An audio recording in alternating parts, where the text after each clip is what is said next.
Hey there, good morning, happy Monday to you. I'm Jeremy and this is Taylor Tips. Welcome back. And if this is the first time you're tuning in, thanks for joining me. This week's message, today's tip, is called The Easy Way Out. Now, if we're being honest, if we really take a good hard look at our lives, a lot of the things that we seek, a lot of the things that we pursue, a lot of the things that we want really boils down to a convenience factor. A lot of the desires of our heart we want self-preservation. We want things to be simple. We want things to be easy. And if you take a look at the world, right, everyone is inventing new ways of doing things that saves more time or doing things that doesn't require as much work. Now, while all that's well and good to a certain extent, the reality is that rarely do we get what we want. More importantly, do we get what we actually need by taking the easy way out. A couple of examples may be as it relates to the easy way out. You know, today being the day after Christmas, Jayla and I, we really wanted, now there's nothing wrong with sleeping in, but we really wanted to sleep in and lay around. But knowing that we have some goals, knowing that we have some things that we're working toward, we got up and we opened up some of the new books that we were gifted for Christmas, and we dove in and we got 10 pages of a good read along with our Bible, our scripture. And now we're getting ready to knock out our workout. And so when you think about taking the easy way out, it's easy for a dad, right? And instead of having the difficult conversation with the son or his daughter, it's easy to go to the driving range and hit a few golf balls. It's easy to go clean out the garage. It's easy to go play basketball with the guys, or maybe go to the office and shuffle some papers around and get some work done, versus having that difficult conversation that maybe you need to have with your adolescent child based on a tough time that they're going through. It's easy to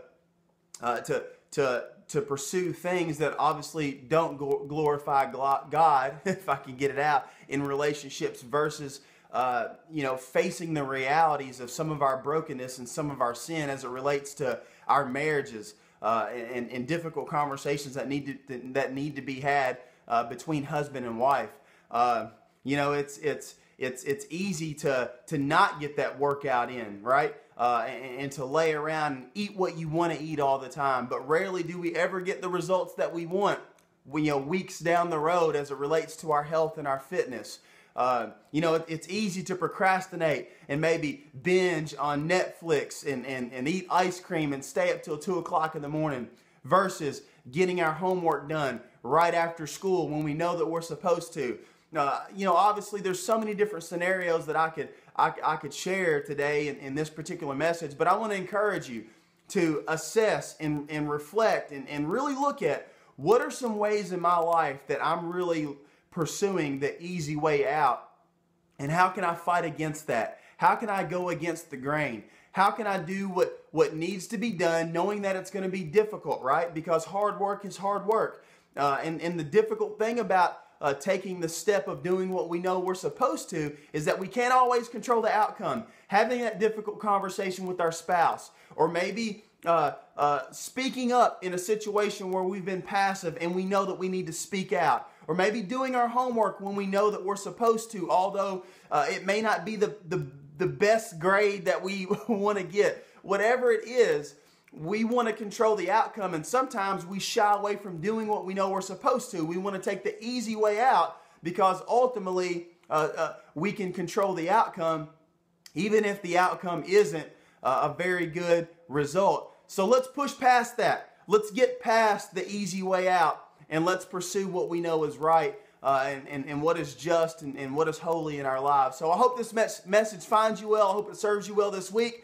Happy holidays to each and every one of you. I hope you had a wonderful Christmas. And remember, to dream is to do. Nothing happens until something moves. And if you're not having fun, you're not doing it right. We'll see you guys next time. Let's grow. Love you bunches. Take care. Hey, good morning. Happy Monday to you. I'm Jeremy, and this is Taylor Tips. Thanks so much for that's not it. This week's tip, today's message is, I don't know what it is. It's called Be Still. Okay. Chump.